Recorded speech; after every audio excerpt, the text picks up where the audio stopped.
Conheço pessoas que acham que esse período é muito difícil para estudar, então decidiram fazer o seguinte: vou esperar voltar ao normal e aí vou para a escola depois.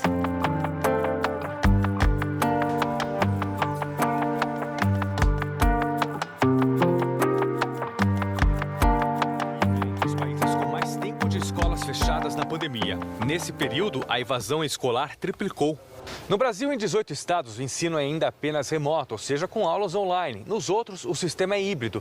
Os estudantes vão às escolas em alguns dias. A retomada das aulas presenciais envolve o risco de contágio e também a recuperação das perdas na aprendizagem e na socialização.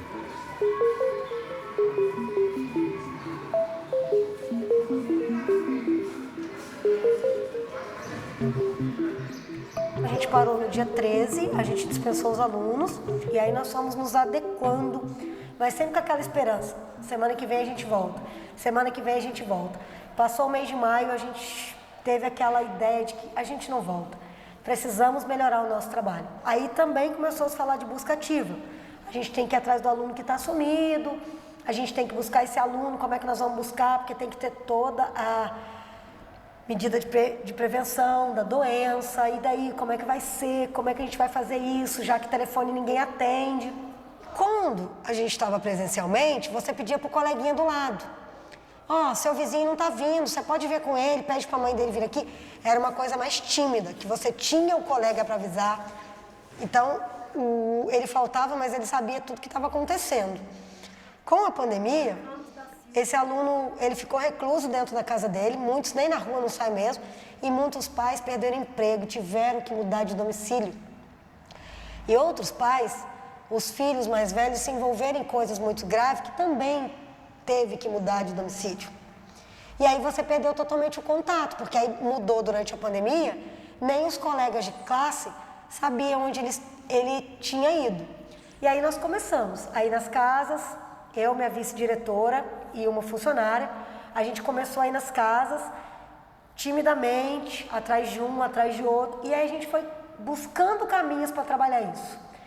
A gente criou os grupos de WhatsApp mais densos, colocamos um professor responsável em cada grupo, ele que tinha que chamar aqui atrás, e aí a gente começou a deixar recado na lotérica, deixar recado no mercado, deixar recado na Caixa Econômica, a gente deixava cartazes que tinha que procurar a escola até a tal data. Então a gente também criou uma rede de contatos no bairro.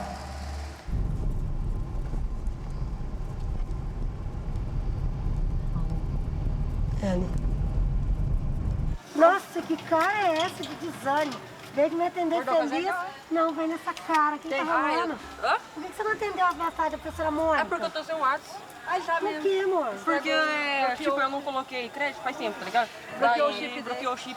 Olha aqui, você não terminou as atividades ainda? Ah, eu não vou entregar não. Eu já fiz tudo. Eu tinha entregado, cara. Eu não falei não. Eu não entreguei não. Eu levei um monte e fiz, mas no resto não fiz. E por que você falou pra mãe que terminou? Eu já acabou. Atividade.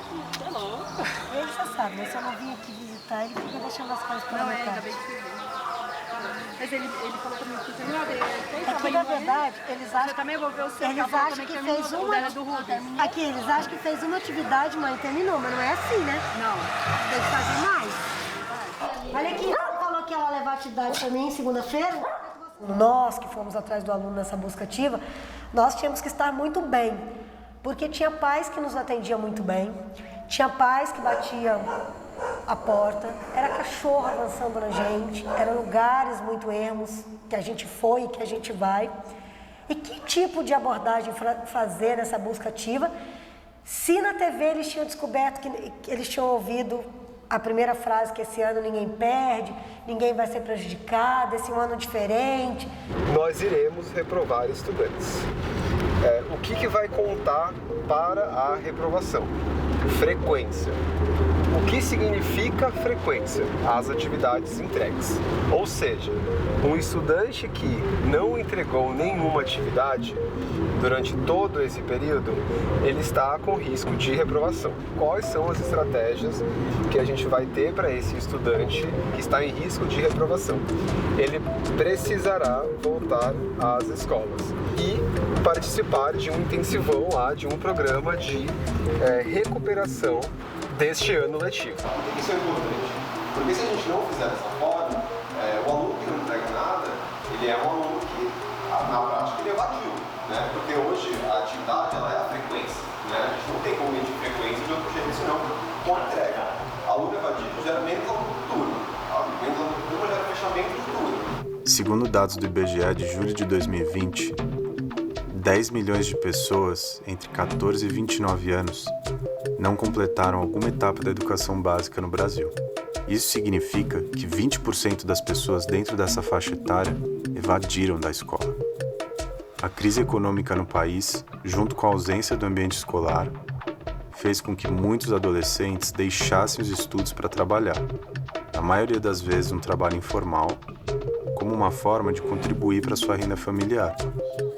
E esse é o principal motivo para um estudante evadir. A desigualdade racial é um dado importante para compreender a evasão escolar. Entre aqueles que evadiram, 71% são jovens pretos e pardos. O Brasil ainda ficou conhecido por ser um dos países em que as escolas ficaram fechadas por mais tempo durante a pandemia. Nesse momento, ainda não é possível apresentar em números o tamanho do prejuízo e das consequências que vão ser deixadas no que diz respeito à evasão escolar. Mas se fala muito não só no prejuízo de aprendizagem, mas também no agravamento de problemas de socialização, de saúde mental e de habilidades cognitivas. Oi, lindo.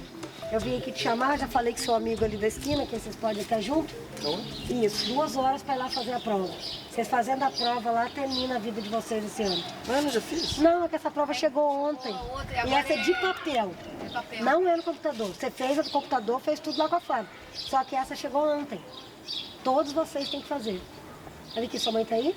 Tá ficando sozinha? Não, sozinha. Ah, tá, pensei que você estava sozinha. Então até daqui a pouco, hein? Tá. Sem preguiça. Você já almoçou? Não. Então Tô dormindo. Sabia que você estava dormindo. Essa cara de amassada aí agora. Meio-dia. Aí, ó, você almoça, não vai sem comer, hein? Porque sem comer não pensa. Eu vou dar Se Deus quiser, em fevereiro. Tá com saudade da gente, né? Sabia. Nossa Senhora. Já vai ter comida, tá bom? Até daqui a pouco. Aí a fome foi devastando, hein? Foi, porque foi várias ações com os professores mesmo online, várias ações de cesta básica, entendeu? De pessoas ajudando, gente que eu conhecia, gente que o professor conhecia, para ajudar eles até na questão de máscara, de tudo. Aí durante o ano teve a questão da merenda que foi liberada, né, para os alunos que estavam cadastrados. Aí eles vieram buscar, que era todo o mantimento que ficou na escola, eles puderam levar. Nós conseguimos montar aqui na escola, acho que 50 cestas básicas. A gente teve a doação da DE, os nossos professores se mobilizaram e aí nós fomos até a casa desses alunos que já tinham sinalizado para nós na busca ativa a questão da falta do alimento. E aí os professores foram até as casas desses alunos entregar os mantimentos e aí descobriram que tinha aluno que não tinha nem roupa, nem calçado, não tinha nem como vir aqui pegar atividade. E aí a gente teve várias perdas. A gente teve os alunos que estão com questões emocionais. Então a gente teve que reconquistar esses alunos da importância de que eles voltaram à escola e que eles deveriam fazer atividade. Que não vir à escola, não entregar nenhuma atividade, não ter nenhum tipo de participação, não estava dando a eles a qualificação para a série seguinte. A gente percebe que alcançar esse aluno, dizer como ele vai utilizar o centro de mídias, dizer que a escola desenvolveu um site, que todos os roteiros de estudo estão lá para eles, porque estão, fazer uma live, né, igual nós fizemos muitas, inclusive do desenvolvimento, né, da saúde mental, construir conhecimento, mas não foi a prioridade na pandemia. No começo foi muito difícil porque eu não sabia a abordagem, então ao preparar conteúdo audiovisual, eu tive que pensar no texto, na forma que eu ia falar para os alunos. Então eu tinha que escrever, falar, bom, assim não tá bom porque não é a mesma coisa da sala de aula. Então eu tinha que preparar esse conteúdo de uma maneira mais prática e didática, mas também eu tinha uma preocupação talvez muito maior com a parte emocional, como o aluno receberia aquele vídeo.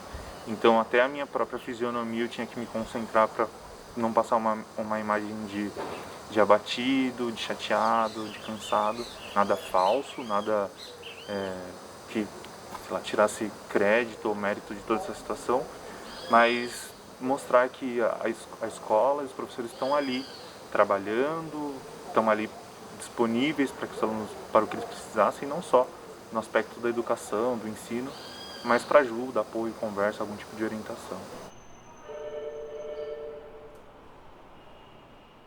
Como é que a gente ajuda para que a gente possa também, além da parte da aprendizagem, e não só preocupado com o conteúdo, com o intelectual, com o cognitivo, mas pensar como é que eu levo um pouco de conforto emocional para essas famílias. Isso é muito desafiador, porque mais do que você ensinar o conteúdo do dia a dia, você criar um ambiente de aprendizagem do dia a dia, você também tem que pensar nas questões socioemocionais. A campanha foi criada para combater a evasão escolar, que foi considerada alta este ano por causa da pandemia. Segundo a Secretaria Estadual de Educação, de um total de 3,5 milhões de estudantes matriculados, 500 mil não entregaram nada, não fizeram nenhuma atividade virtual. Olha, é bem complicado você calcular a evasão na pandemia, porque você não teve a aula presencial. Quando é que você consegue calcular bem a evasão? Quando você tem um retorno agora, por exemplo, de matrícula e tudo, e você vê que muitos alunos que estavam matriculados, eles não se matricularam em lugar nenhum. Então, você está entendendo que esse aluno evadiu. Só que uma coisa é o abandono, que você tem um aluno matriculado, ele vai e volta o tempo todo. Outra coisa é a evasão, que ele abandona, simplesmente, ele abandona a escola. Nesse processo de pandemia, com esse formato online, fica mais complexo você identificar e você garantir que, olha, falar, esses alunos, eles evadiram. A gente entende, e historicamente existem estudos de que o aluno que não está conseguindo acompanhar, o aluno que tem outros problemas de estruturação, inclusive, eles têm mais tendência a abandonar a escola. Mas a secretaria, a gente cumpriu várias etapas e nós fizemos uma grande mobilização, um trabalho, um esforço, orgulho para poder tentar trazer esses alunos para a escola, mesmo em janeiro, no período trazendo como recuperação, mas com certeza a gente deve ter muito estudante. Provavelmente esse reflexo da evasão, ele virá no momento em que a gente retornar às aulas em todas as redes, você vai poder um pouco entender onde é que a evasão vai ser maior, em que etapa, em que faixa etária, e aí para mim, esse é um desafio terrível que a gente vai ter que enfrentar. E provavelmente vamos ter que criar novas estratégias. A busca ativa que os professores das próprias unidades escolares fazem é fundamental. A gente tem investido muito em informações, em orientações para esse professor buscar esse aluno. A gente vê que, além do professor e dos outros profissionais da escola, quem tem um papel fundamental para trazer o aluno que não está engajado é o colega dele, né? Então, a gente aqui no estado tem uma coisa que é o aluno acolhedor. A gente formou 81 mil alunos antes da pandemia, que o papel deles era acolher os colegas quando eles chegam na escola, no começo do ano. A gente viu que eles, os gremistas, os líderes de turma, eles tiveram um papel muito importante de encontrar os colegas.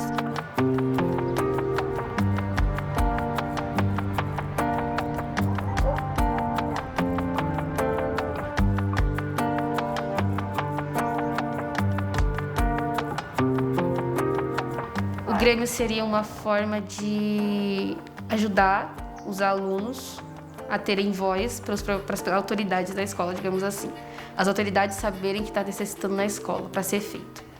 Tanto para arrumar evento, tanto para arrumar as coisas da escola mesmo, como biblioteca, o que está faltando, o que precisa fazer. A gente faz a reunião, tem a reunião pelo aplicativo, né? Ou a reunião aqui na escola, quando a gente vem.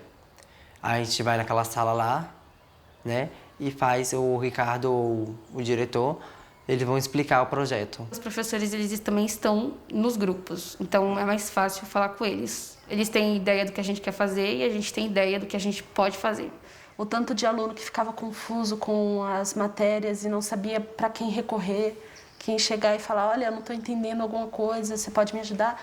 Tem muito aluno que não sabe para quem pedir ajuda. Não é muita gente que está vindo para as aulas presenciais, então mexer com as redes sociais, trazer o aluno em contato com a gente, mostrar para eles que tem gente aqui tentando ajudar eles, é algo que está sendo mais difícil e algo pelo que as pessoas não passaram nos grêmios passados. E a gente está tentando adaptar um pouco isso e está sendo bem mais difícil do que a gente imaginava.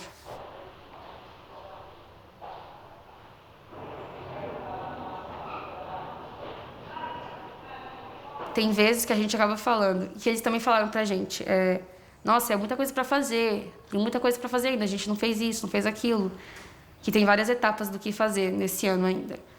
Aí o professor veio e chegou, não precisam se cobrar tanto. A gente tem um período, a gente consegue fazer, relaxem, calma. Antes a gente achava que a escola não estava muito bem interligada com a gente, que nós íamos acabar ficando perdidos quando voltássemos a ter as aulas normais e que a escola não estava muito bem prestando atenção em todos nós. Só que quando eu entrei no Grêmio, eu percebi que todos os professores aqui estão dando o melhor de si para mudar um pouco. Eles estão tentando adaptar a vida deles, tentando aprender com as redes sociais, fazer novas coisas. Acho que o principal desafio vai ser trazer o interesse dos alunos de novo. Acho que o interesse se perdeu. Para alguns se perdeu e para outros aumentou esse interesse. Então vai ser difícil trazer a quantidade, eu acho, dos alunos, para manter o costume de ir para a escola todos os dias. Porque agora a ideia de ir para a escola todos os dias já é meio, nossa, não, por quê? Eu posso ficar em casa, posso estudar em casa. Vindo para a escola, tem sempre aquele pensamento, nossa, mais um dia, acordando cedo, tendo que encontrar várias pessoas que você talvez não tenha tanta intimidade, que não goste tanto de conversar. Só que quando você chega aqui é um sentimento completamente diferente. Você tem amigos, você conversa mais, você se diverte, aprende coisas. Então, eu gostava e não gostava de vir para a escola, porque era muita gente, mas também era um ambiente que eu tenho desde pequena, né? Com a pré-escola, o ensino fundamental, e vai evoluindo, assim, a gente vivencia desde pequeno, desde sempre a gente está nas escolas, então é algo mais familiar.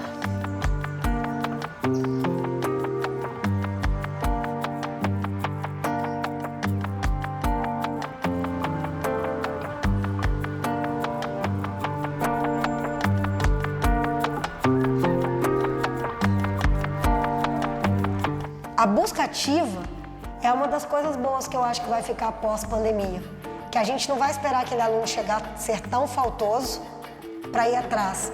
Com pouco tempo, a gente acostumou tanto a buscar esse aluno que a gente vai ter novos mecanismos de busca. É aquela coisa de que o professor não deve ter o WhatsApp do aluno, não deve conversar com o aluno. A pandemia veio para desmistificar isso, né? E os professores hoje têm essa conversa com a família e com os alunos muito próximas, que é uma coisa que eu acho que a gente deve também levar para o pós-pandemia. Não só aquela coisa de chamar na escola, de reunião, mas de já mandar ali, ó, seu filho não está fazendo atividade, você pode ver o que está acontecendo. Eu acho que são coisas que nós, enquanto grupo escolar, vamos manter. Beleza?